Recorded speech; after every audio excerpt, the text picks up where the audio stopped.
Bakit binuhay ang tao kung mamamatay din naman? Bakit binuksan ang ilaw kung papatayin din naman sa umaga? Bakit pa tayo kumakain kung magugutom rin naman tayo? Diba? Alam mo, may purpose ang mga bagay-bagay.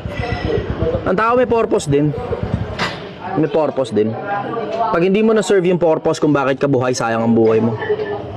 Sayang ang buhay mo. Pag hindi mo na-serve yung purpose kung bakit ka buhay, sayang ang buhay mo. At maraming taong basta na lang nasasayang yung buhay nila, ang isa sa mga pinakamalalaking dahilan dahil sa kayabangan. Hanapin mo purpose mo. Kasi sigurado ako sa'yo, hindi mo pa nakikita yung purpose mo kung bakit mo tinatanong yan sa akin. Hanapin mo purpose mo.